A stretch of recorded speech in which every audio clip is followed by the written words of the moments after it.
So, here we are working with 3 groups, and now we are going to start feeding all 3 groups.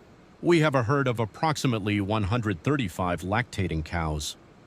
In addition to feed bunk evaluations, we conduct weekly temperature assessments, milk yield control evaluations, milk weighing, and blood sampling. Our annual average milk production is around 40 liters per cow. We use the Compost Barn system, which we find to be very practical.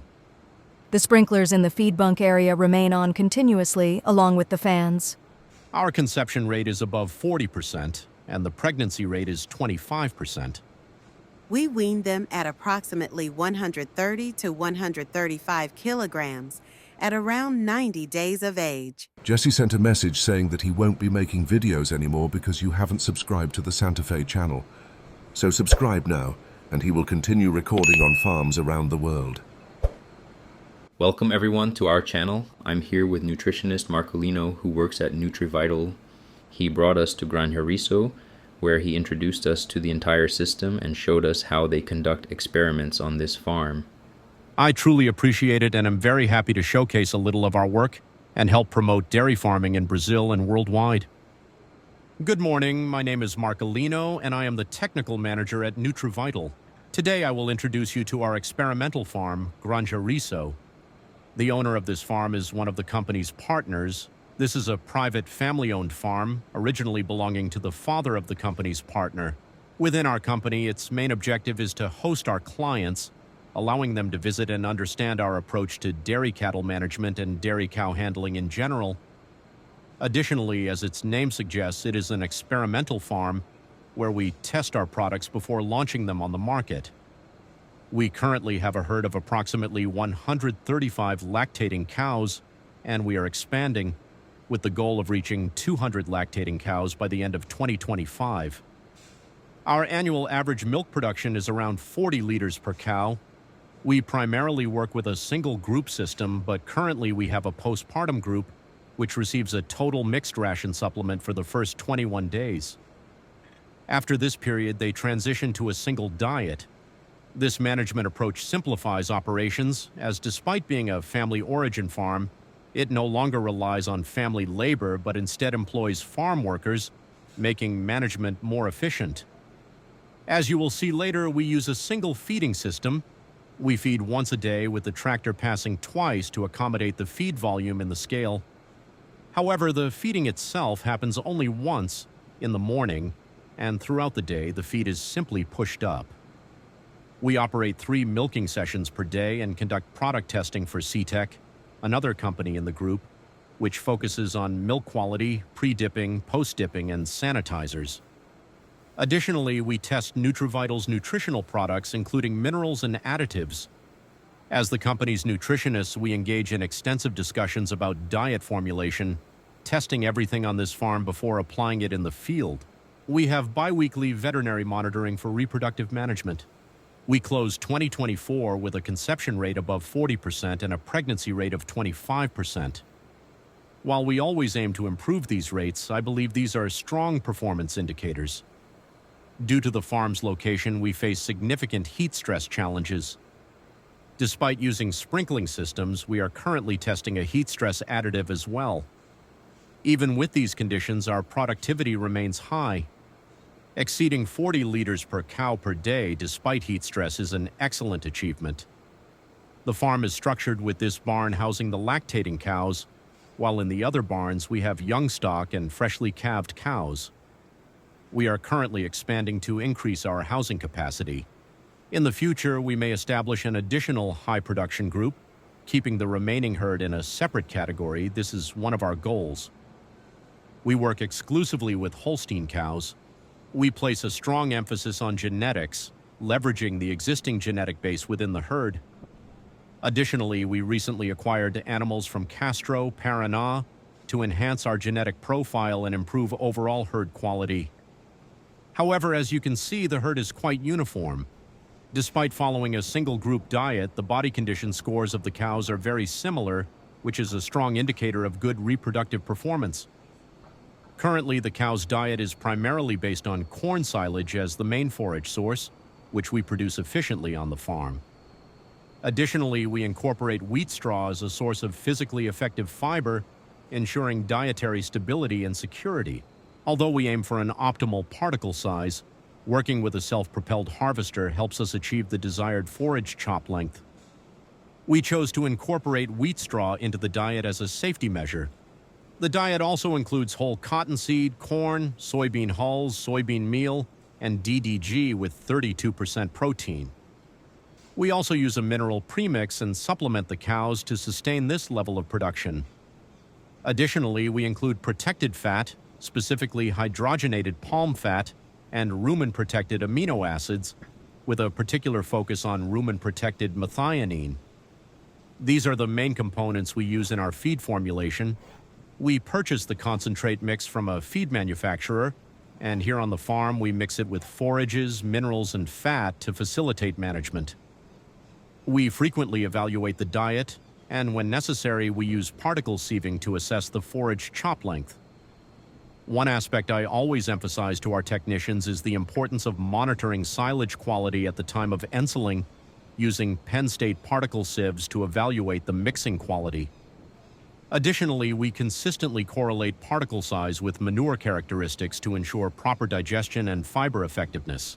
In my opinion, and that of our technicians, the best way to evaluate particle size and fiber in the diet is by correlating what we see at the feed bunk with what we observe in the manure on the alleyways or even in the field. We also monitor moisture levels regularly, especially during the summer. Since this is a family-run farm, it must remain self-sustaining. Many people like to cool the cows, install wind barriers, or prevent the feed bunk from getting wet. We are considering implementing these, but for now, the priority is farm sustainability, and since we are expanding the barn, we must be cautious with investments. We also have to be careful with diet moisture during the summer. When we increase cow cooling, strong crosswinds can cause some moisture accumulation in the feed bunk. That's why we monitor this aspect closely on the farm. One of the best indicators of proper particle size in the herd is the absence of feed sorting, which we confirm by analyzing uniform manure consistency. Since we use a single group diet, there is no feed selection, which is a very positive sign. Regarding milk quality, we consistently maintain a milk fat content close to or above 4%, which is a strong indicator that the diet provides adequate fiber levels. When evaluating particle size, we ensure that it does not exceed the size of a closed fist, which helps prevent feed sorting by the cows. In reality, we use this fiber strategy as an additional safety measure. We do not formulate diets with excessive starch levels. We keep it around 25–26%, and the cows are performing exceptionally well with this approach. We use the Compost Barn system, which we find to be very practical, especially since we have a readily available supply of sawdust in our region. We have a contract that allows us to purchase 1 truckload per week for bedding replacement. 1 load is delivered to this barn and another to the other barn, ensuring that the bedding is replenished weekly. The bedding is turned 3 times a day after each milking session. Due to this high refresh rate and frequent aeration, we have no issues with bedding quality. If you observe the cows, you'll notice they are usually clean, which is a strong indication that the bedding is functioning well and fermenting properly. Another advantage of this high bedding replacement rate is that we can remove the bedding annually and use it as fertilizer on our croplands. Our entire corn silage production takes place on the farm. As you've seen, we do not produce other fiber sources. The farm is specialized in corn silage production. We grow silage exclusively for our animals, ensuring self-sufficiency. However, everything we produce here is focused on maximum quality. While NutriVital conducts its experiments on this farm, the farm itself does not belong to NutriVital. It remains an independent, self-sustaining business. The company is granted access to conduct research, but ultimately the farm has operational costs and must remain profitable. Over the years, the farm has delivered great results, which is why we are expanding it. Regarding nutrition, we supplement minerals in the feed bunk, but we also provide free choice minerals in designated troughs. Cows instinctively seek minerals, particularly sodium, which is essential during heat stress when they lose significant minerals through perspiration. Since we cannot meet all their mineral requirements solely through the diet, they have constant access to free choice minerals. Whenever we introduce new cows, they initially consume a lot of minerals, as they are not accustomed to this system. However, as they adapt, their intake stabilizes, and it becomes a routine practice on the farm. The free choice mineral mix is blended with white salt to ensure proper dilution and balance. This is our postpartum group, and their diet has a slightly different nutritional profile. We aim to reduce starch levels compared to the rest of the herd, while providing more metabolizable protein and higher fiber content. As you will see, these cows exhibit distinct fiber characteristics at the feed bunk. Just by observing them, we can already notice a difference in fiber intake, which is essential because we need these animals to consume more fiber to facilitate thoracic expansion and rumen development after calving. Another key aspect of this pen within the barn is the headlock system. Unlike the main group where we use cable dividers or simple head restraints, this area is equipped with headlocks that allow for easier handling. This setup is particularly useful for administering treatments during the 21-day postpartum period when cows are at a higher risk of disease. This system enables us to easily restrain and treat any cow if necessary. These cows stay in this area for 21 days before transitioning to the main herd diet. During this period, they remain close to the milking parlor, where there is constant supervision, making monitoring and intervention more efficient. Since implementing this postpartum group management strategy, we have seen a 3 to 4 liter increase in average milk production per cow, which has had a significant impact on our overall herd performance. Now moving on, this is our Primiparis group, which presents a significant challenge, especially for those new to dry-off and fresh cow management in maintaining optimal body weight. Many producers mistakenly overfeed these animals by offering excess lactating cow leftovers or excessive corn silage, making weight control difficult. This is also a challenge on our farm.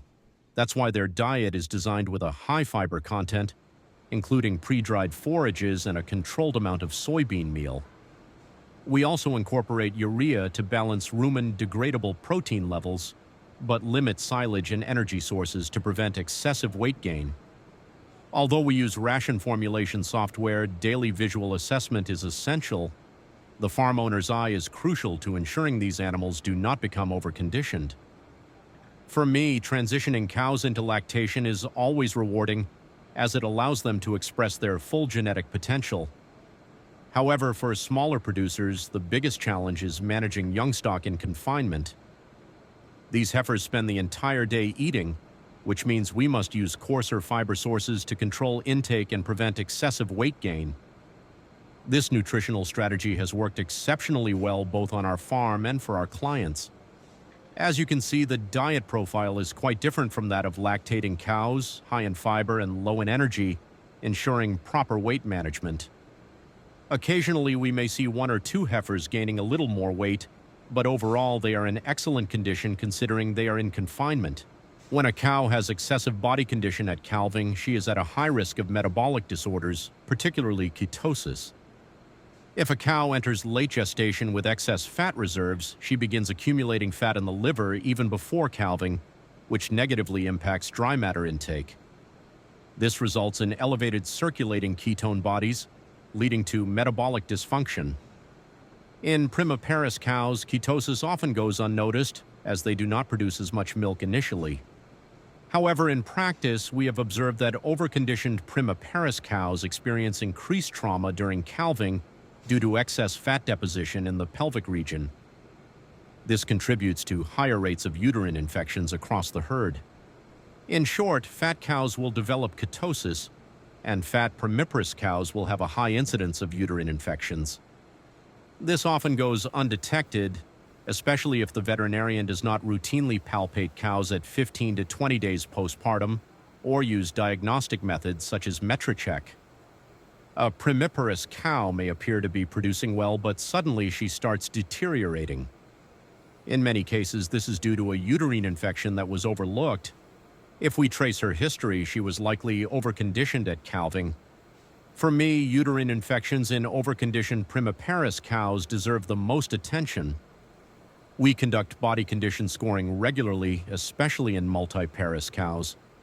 The goal is for cows to calve at a body condition scoring of 3.00 to 3.25. Some high fertility programs even recommend calving at body condition scoring 2.75, arguing that leaner cows have higher reproductive efficiency. However, research has shown that cows that calve too thin produce less milk. Ideally, they should calve at a normal BCS of 3 to 3.25 with proper nutritional support. To aid this transition, we supplement with choline to support liver function. Since fat mobilization begins before calving, choline supplementation during the transition period helps prevent excessive liver fat accumulation. If a cow calves too thin, we lose milk production in the subsequent lactation. That's why maintaining a body condition scoring of 3 to 3.25 with proper choline supplementation ensures optimal milk yield. We always assess body condition scoring in primiparous cows, but in reality, we do not manually score every cow. Instead, we visually assess the herd. Over time, you learn to recognize which cows are too thin or overconditioned just by observation. In general, the overconditioned cows tend to be the ones that took longer to conceive. In a single group herd like ours, the biggest challenge from a nutritionist perspective is reproduction, specifically preventing cows from calving overweight. That's why reproductive management is critical. Cows must conceive quickly. In a stabilized herd that is not growing, open cows that fail to conceive should be culled. That's the strategy we follow. So this here is our dry cow group. If you observe closely, their diet is very similar to that of pregnant heifers. However, their body condition score is quite different. Compared to the pregnant heifers, the body condition score of dry cows is significantly distinct. We usually separate these animals because heavier pregnant heifers tend to compete for feed with dry cows, and they win. Ideally, dry cows should be separated from pregnant heifers. Many farms keep both groups together, but in such cases it is the dry cows that suffer. Later, when calving approaches, let's put it this way. The dry cow is pressured by the newly fresh heifer, and the group dynamics do not work well. During the dry period, the cow is the one that struggles. What we can observe here is that their body condition score is good, especially considering that they are on a single group diet. This is a positive sign because when they calve, they are less likely to develop metabolic disorders due to excessive fat accumulation in the liver. Now here we have our prepartum diet. Pregnant heifers and dry cows remain in this group from around 21 to 25 days before calving. Before calving, they are transitioned into an anionic diet. The basis of this diet includes a feed ration prepared at our facility, consisting of 3.5 to 4 kilograms per day of this anionic concentrate, along with silage and wheat straw. You'll notice that we don't include any additional fiber sources. There is no green forage in this diet. This is something that requires attention on dairy farms. For example, if we were to add pre-dried silage or another type of fresh forage, it would likely increase potassium levels in the diet, leading to an imbalance in the dietary cation-anion difference. We aim for a DCAD between -100 and -150 to maintain a urinary pH between 6.2 and 6.3. This pH is monitored weekly by selecting a sample of animals, measuring their pH, and consistently tracking their intake and overall condition. Currently, our prepartum diets have an average dry matter intake of around 13 to 13.5 kilograms per day. This approach has effectively eliminated cases of hypocalcemia on the farm. If there is an issue related to uterine infection or retained placenta, it is usually linked to a twin birth or an animal with a history of lactation-related diseases. It is very rare for a healthy dry cow to experience transition period complications. If a calving problem occurs and intervention is required, such as pulling a calf, this already indicates a challenge. In such cases, we may need to administer prophylactic medication to prevent further complications. However, on our farm, interventions related to this issue are extremely rare. We also have our heifers, aged 6 to 13 months, housed in the barn. During this period, they receive a slightly more energy-dense diet compared to the pregnant primiparous heifers. You'll notice that this diet contains a bit more silage, but we always ensure a high amount of straw and effective fiber to promote proper body development. These heifers remain in this group until they reach the required weight and height for insemination. They are typically inseminated when they weigh around 330 to 350 kilograms. Once they receive a positive pregnancy diagnosis, they are moved to the pregnant primiparous group. You may notice some variation in height among the animals in this pen. This is because the growth rate during the 6 to 13 month period is quite significant, making this group one of the least uniform in the herd. However, this management approach has been working well for us. The diet has been performing effectively, and as you can see, the animals are in excellent health. Here we have heifers aged 3 to 6 months. Their diet is essentially the same as that of the older heifers, with only an adjustment in intake. This is a critical phase because they transition from the calf barn, start interacting more with other animals, and are placed in larger groups. In reality, we separate them based on weight rather than diet. This is because they would struggle in the larger groups if mixed too soon. However, from 3 months of age until they reach breeding weight, their diet remains fundamentally the same. Although this is no longer the critical weaning phase, it is still a stage that requires close attention. At this point, veterinary interventions are less frequent as the animals are already more adapted and resilient. We have been managing them in this way, using the same diet as the heifers that are nearing insemination. This is the phase where the weaned heifers transition out of individual hutches and move into group pens. In my view, this is a highly critical stage. Their diet here is quite similar to that of lactating cows, and it is a period of intense stress and adaptation to a new feeding system. You can see that in the calf barn they had free access to fiber, whereas here they transition to a fully mixed diet. This is a delicate phase, as stressors such as physical exertion, interaction with other animals, health challenges, and dietary changes can impact their development. We pay very close attention to this stage, ensuring that farm staff are actively monitoring these animals. This area is designed to facilitate close observation and proper management. After this phase, they move on to a slightly different diet, which is more similar to that of lactating cows.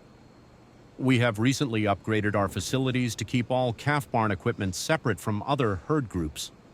Additionally, we are building a new feeding facility on the farm to streamline operations. Given the high workload, we have a large team, so we aim to make tasks as automated as possible. Everything is well documented and standardized to avoid inconsistencies, ensuring smooth transitions between shifts. This structured approach helps maintain operational efficiency and prevents any negative impact on the animals. What is your name? My name is Marta Rosa. Are you responsible for the calf barn? I am responsible for the newborn heifers from birth until weaning. Here we have the first ones that were born, and they stay in this area until they are 30 days old. During the first 30 days, they remain here. From day 1, we provide water, and by the 5th day, we introduce starter feed. Their bedding is changed once a week. We monitor the temperature of the milk and their body temperature, and we disinfect their navel 3 times a day until they are 5 days old. From here, they are moved to Group Pen 2, where they receive a different type of feed and hay. In this next stage, they transition to group feeding, whereas in the previous stage, they were bottle-fed individually. Here, they are fed in groups of 5 per feeder. After this stage, they proceed to the weaning pen, where they start receiving hay. They remain there until they are around 60 to 65 days old. From there, they move on to the 3rd group, which is the weaning phase. Then, they are transferred to this collective pen.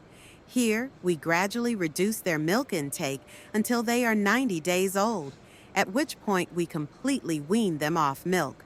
At the same time, we introduce silage and a growth ration, which is a different type of feed. They stay in this pen until they are around 100 to 105 days old, at which point they move on to the next group. By then, they are fully adapted to their diet and completely weaned. I am responsible for managing that group. providing feed and hay. Once they move to the next stage, another person takes over their feeding.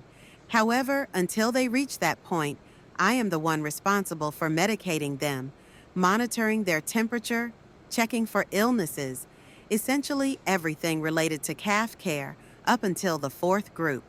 We have had calves gaining 1 kilogram per day.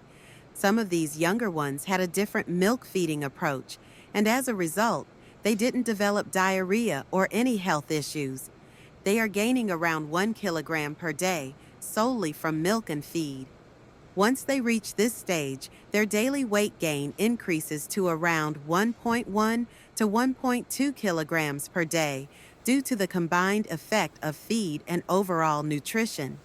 We are weaning them at a body weight of approximately 130 to 135 kilograms at 90 days old. For this group, I reduced the milk powder concentration. I was previously using a higher concentration, but it was causing too many cases of diarrhea. Now I am providing the same volume of milk, but with a lower powder concentration, which has eliminated diarrhea and navel issues. Additionally, we are taking extra care with the prepartum bedding. We are applying lime 3 times a week and spreading wood shavings.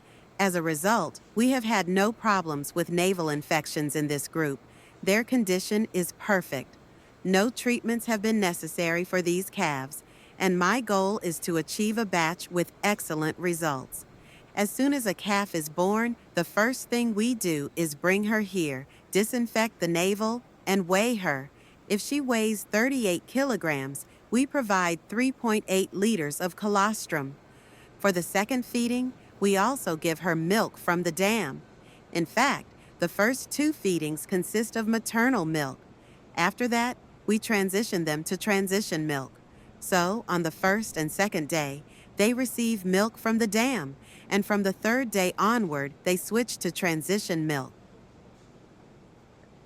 Regarding the issue of pushing feed, once I was listening to a podcast, and even Trevor mentioned, how many times a day should we push feed? There is no exact number, as he said. If you push the feed and see a cow coming to eat, it probably means it needed more feed. When I visit a farm, I like to check if there is a shovel or broom available to push the feed. If you arrive at a farm and there is nothing like that by the feed bunk, it's a sign they're not pushing the feed enough. Here we aim to push feed 2 or 3 times in the morning and then another 2 times in the afternoon.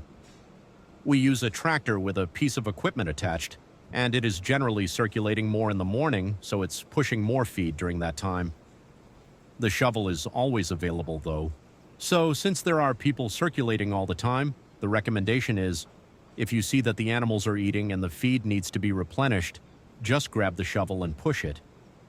This is the best recommendation. If we talk about the number of times to push feed per day, it's usually about 10 to 12 times.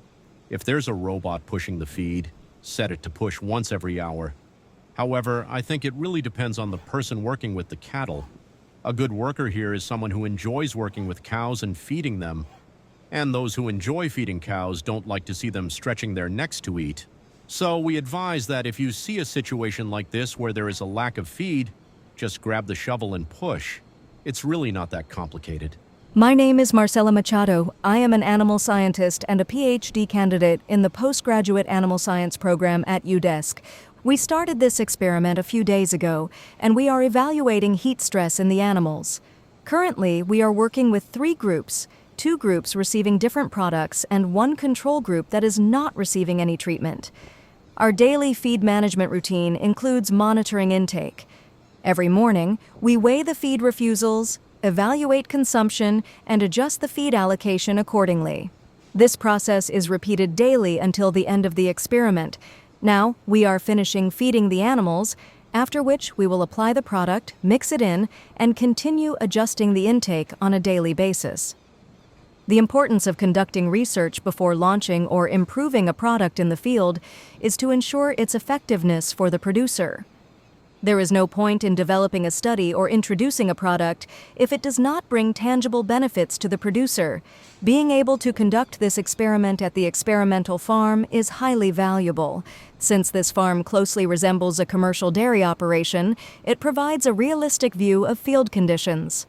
We face challenges that are very similar to those encountered by producers. Additionally, there are factors beyond our control, such as weather conditions or unexpected health issues in certain cows. However, this setup allows us to bridge the gap between scientific research and practical application, ensuring that producers can implement scientifically validated solutions with confidence.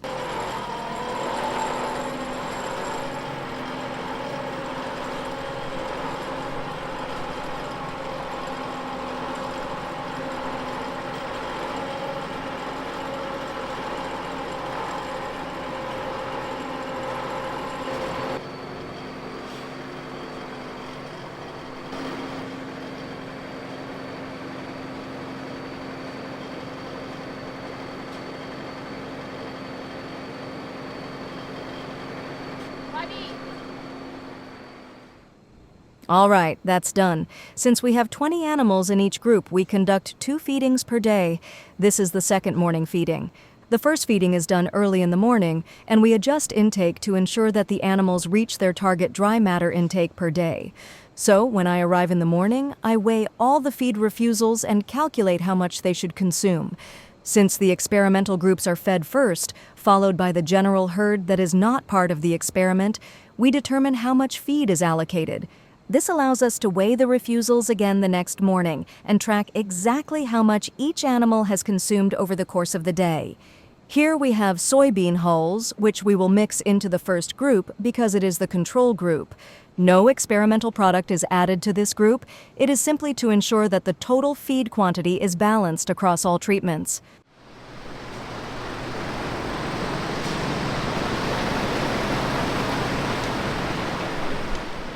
In this experiment, we are testing 2 different products.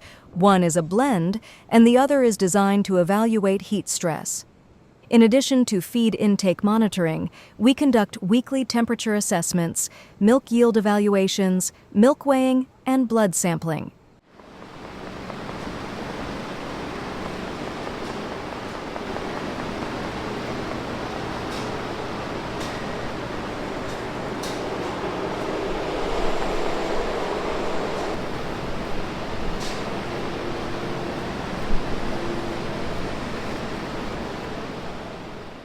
The first group does not receive any product, the second group receives one type of product, and the third group receives another. We are analyzing how these products could potentially improve heat stress management in dairy cows by comparing their effects.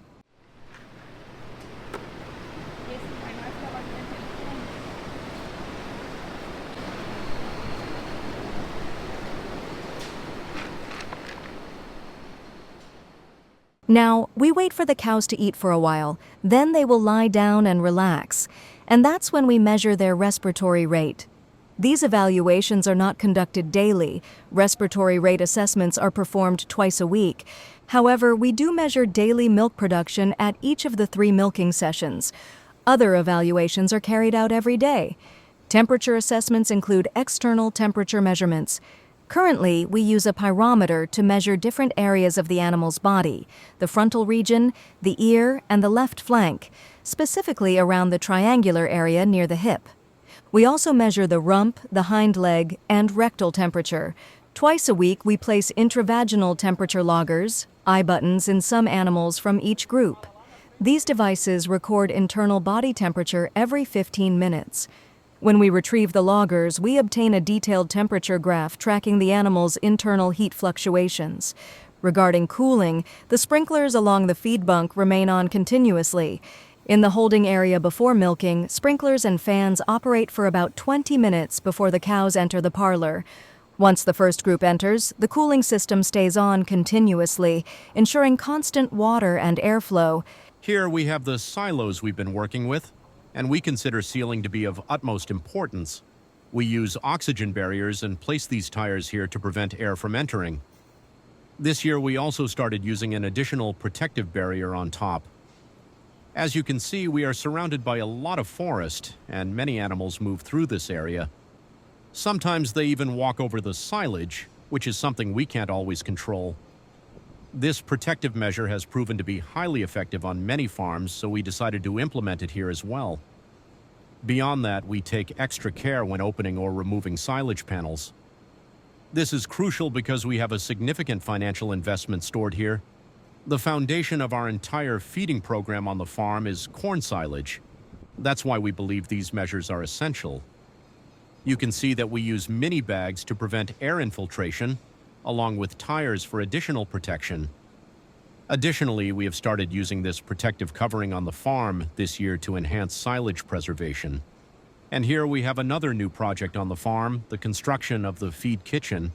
As we've discussed before, we currently purchase the animals' feed from a company where it is processed in a factory. Our goal is to produce everything on site, which will give us greater flexibility in ingredient use. So we are building designated stations here. You can see that the foundation for a dividing wall is already in place. Once completed, we will be able to store at least 6 different ingredients that will make up the animal's diet.